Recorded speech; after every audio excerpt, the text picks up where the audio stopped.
Well, morning Earthlings. It's another Sunday morning training hike. Just come up the hill, so I'm a bit out of breath. Gonna get 15 miles done today. First 15 miles that I've done with a pack on since September.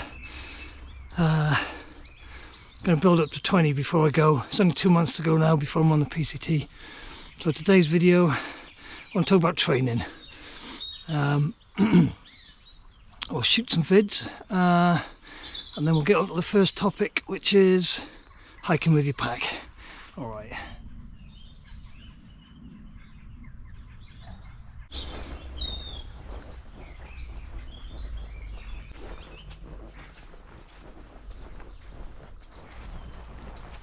So actually, I'll just give you a quick background on my health and fitness situation.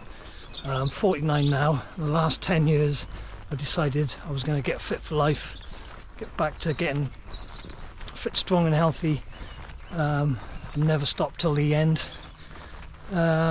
So I started off doing CrossFit about 9 years ago. Don't really agree with CrossFit now, but that's not a can of worms I want to get into. Started doing some running programs, a lot of trail running. Then I got into Spartan racing, joined an amazing gym called Willpower, which is in Pontypool. Great coach there, Justin Ollie, who coached me to be a really competitive age group Spartan racer. And I got fitter at the age of 46 to 48, fitter than I'd ever been in my life, you know, when I was playing rugby when I was younger, fitter and stronger. So that's my background of my current fitness. So I'm pretty fit. I think I could head out to the trail now and I could do 12 to 15s every day, okay. But I still got 2 months to go, so I might as well make the most of it and get 20 mile fit, I think. So that's my background. We'll have a little talk about hiking with my pack.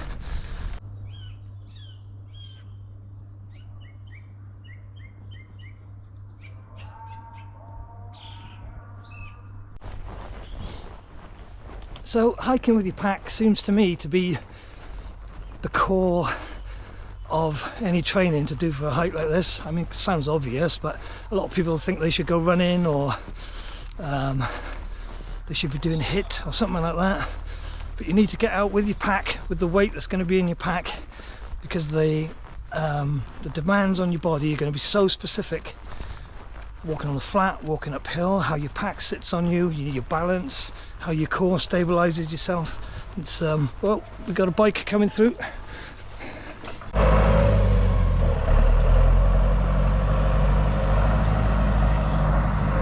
Every time I get to that gate, I get busted talking to the camera.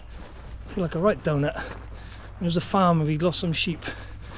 You know, when you meet a farmer and you got all your high-tech hiking gear on, you feel like a countryside fraud, don't you? Because he's like in his threadbare working clothes. Anyway, what are we talking about? Pack hiking. Right, yeah. Let me gather my thoughts. So I'm out with my pack twice a week. I feel like I don't want to be slaying myself with my pack, flogging myself around the hills, because I'll be doing enough of that anyway when we get to the PCT. So just getting out, getting some conditioning, strength with the pack, endurance with the pack, getting your body used to it. So I've got 2 sessions. One is a 6 mile hill climbing session, which basically, and I go out in the dark in it just to get used to different stimuluses. So mainly a hill workout, getting some strength in my legs. And then, like today's my long hike, which is still hilly, but not as bad as a purposeful hill climbing session. So today I'll be doing 15 miles. Eventually, after another few weekends, I want to build up to 20. So by the time I go, I'm 20 mile fit with the pack. Yeah, it's going well too. Feet are getting conditioned, I'm feeling stronger, my lungs are feeling better.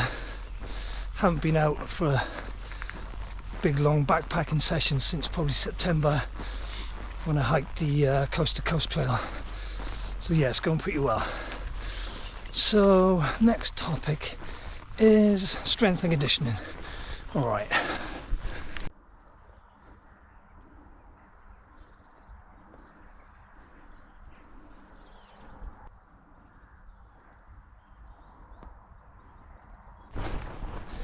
Alright, let's talk about strength and conditioning, but I'm just looking across the field. We've got some cows checking me out over there.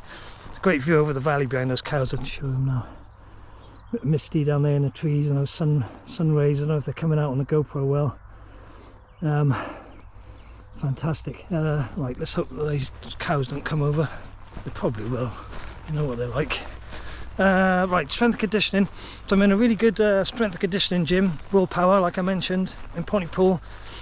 Owned and run and coached by Justin Holly, who's, he's international standard weightlifting coach, has Commonwealth competitors, British champions, Welsh champions lifting there.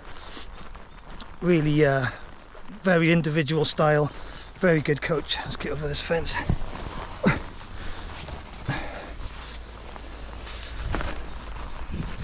So we're using a combination of barbells, kettlebells, bags, just to get some conditioning that's more specific to long range hiking.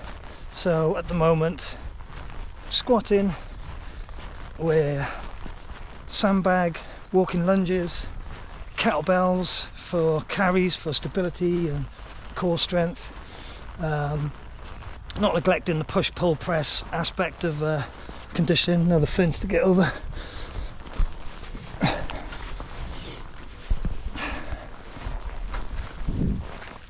So a good general level of strength and conditioning, but that's more specific to being a strong hiker with a pack. I don't want to fall on my ass here. Okay, next topic's going to be, well, while we're on the gym, it's going to be about the sauna and ice bath stimulus that they provide. Let me just gather my thoughts and we'll get back to it.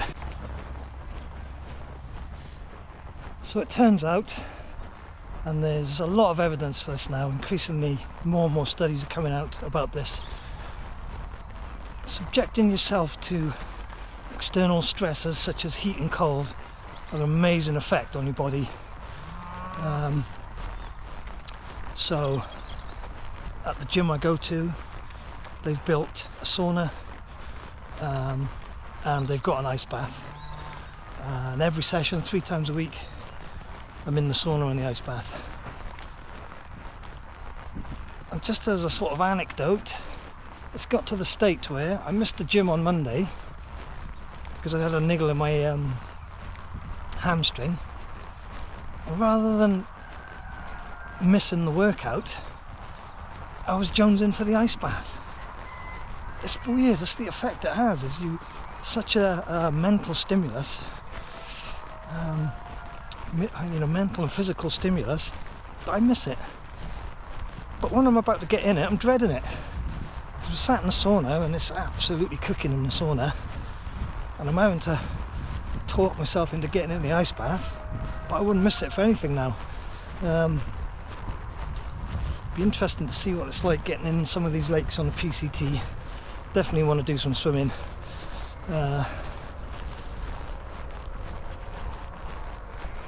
It's pretty interesting, and when you get into the science, it is all a bit mind-boggling. That the benefits of, oh, I lost my hat. Great. No. The benefits are incredible. I don't want to start listing them because I'll miss some and I'll mangle the science. but there's so many good videos that'll tell you the benefits, and they're all based on serious academic studies. And some very long-term ones on the Finnish population who sauna and cold treat themselves as part of their culture, and has been going on for years. So it's mega interesting. That's quite a good laugh too. So caused a big stir when that ice bath came into the gym. Shout out to Big Dave for procuring the ice bath. Yeah, really entertaining as well. All right, so what should we talk about after this? Running. Okay, let's get into running in a bit.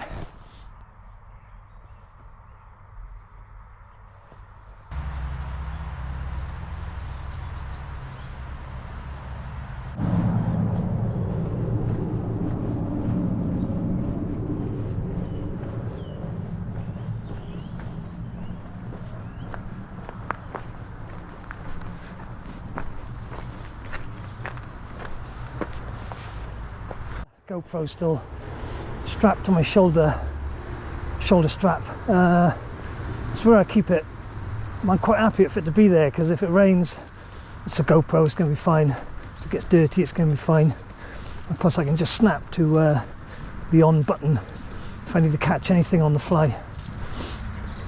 So just to add on to the subject of gyms and gym work, strength and conditioning, quite a good concept that's worked well for me is called greasing the groove, which is basically doing minimal volume and intensity of an exercise through the day, occasionally, just to build up reps and overall volume. So what I mean is, for instance, I've got a pull-up bar in my workshop, and I'll jump up on that and do 3 pull-ups, sometimes 2 when I go past it.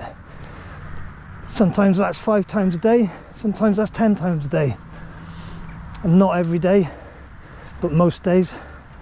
And it means I've built up between, I don't know, 15 and, what's 10 times 3, 30, 15 and 30 pull-ups in a day, which is great. And that really works. You really find yourself getting fitter and stronger without, breaking a sweat, or something like pull-ups. You don't have to warm up really either. You can hang a bit to start with. Even hanging's good for you, and you can switch your grips from pronated to supinated. So you're doing chin-ups, or you're doing sort of bicep pull-ups, and where you position your feet and your legs, and how you hold yourself, and how wide you grip the bar. Such a great range of upper body conditioning, really good. So I've also got a pull-up bar and gymnastic rings in my garden. And I'll do the same. I'll just pop out and jump on the rings, do some ring dips, 3 at a time while I'm doing jobs around the house. And then gradually, over the weeks, months, years, you just build up a level of fitness, and you haven't really tried. So that's a good concept, and I feel that's worked pretty well for me. Alright, let's see how this has come out. So, running. Past 10 years, I've been doing a lot of running. Obviously I was training for Spartan racing, so mostly trail running. The races I was doing are trail races, trail running, Spartan races, up to half marathon max. I also had a really good interval program by a guy called Chris Hinshaw. Aerobic capacity is his program. Build your engine. Twice a week intervals, 400 meters to 5k, speed and endurance. Amazing. Got me so fast. Especially for my size and weight. Let's get over this style.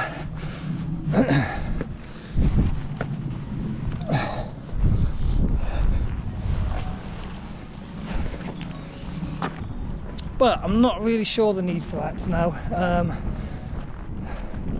I think the hiking comes first, strength and conditioning second, adding in some runs just as general purpose fitness and keep bones, joints, sinews, tendons strong, and obviously aerobic conditioning, heart and lungs. So running consists of going out 5 to 10k, easy pace, no intervals, no hill sessions, just conversational pace, and that's running. That's all the running I'm doing, and if I'm not feeling it, I don't go out. But you know, I'm 10k fit. I could run a 10k now, so it's pretty good. So what should we talk about next?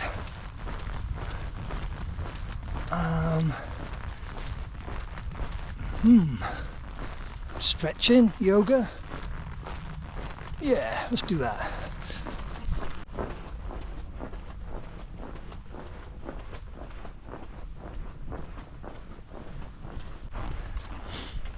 The tightness that occurs in your body hiking up to 20 miles a day or more, you know, with, let's say, an 8 to 12k pack on your back, feet, shins, calves, hamstrings, quads, IT band, hips, oh, everything's got to be stretched. I mean, if you're not stretching, there's a good chance you're going to get yourself into trouble. So just working up a good little 20-minute routine that I can do at camp, I can do in my tent, a mixture of mobility and yoga and passive stretches, just to keep that risk of injury down. Injury training for this hike, and a lot of people are just going to say, oh, I'm going to train while I'm on it. But most people getting off trail are getting injured. They're getting off because of injuries, shin splints, foot fractures, things like that, hips, lower back. It will pay off to get stronger, and especially I'm 49, you know, I don't bounce back like I used to. So I think for me, I know definitely for me, stretching is going to be pretty key. And it's one of those things that's easy not to do. Who wants to do that when you're knackered, you want some food, you're dirty, you're tired, you're cold? But I struggle to do it now, really, with all the training that I do actually do. I feel great when I have done it, and I know I'm benefiting from it, but it's one of those things I'm going to have to sorry, I'm really froggy today. It's one of those things I'm going to have to be disciplined about. They'll just tighten up. Once you start tightening up, everything starts going wrong. And then of course there's always physio and sport massage. Hopefully I'll be able to get a little bit of treatment here and there at some of the trail towns. I need to look into that actually. Yeah, so I think we've covered everything. Training. Let's hope it pays off. I don't know if I'm right with what I'm doing. I feel like I am. Might not work for everyone. And again, just getting on the trail with your pack on and starting off small, that's going to do it too, isn't it? So I'm still going to start off small mileage when I get on the trail. I'm looking at the map now, just looking at the first couple of days. Just get to Hauser Creek, 14 miles, that'll do. Take it easy. A few weeks in, you know, obviously I've got to get over the snow in San Jacinto, and then it's back down into the desert, and then I can start pushing a bit further, I think, and eventually I'll be 20 miles fit. Eventually I'll be 25 miles fit. Let's see how it goes. Oh God, what's going to happen? There's only 2 months to go. One more video to come before I leave, and that'll be gear. And we all love a good gear video, don't we? Yeah.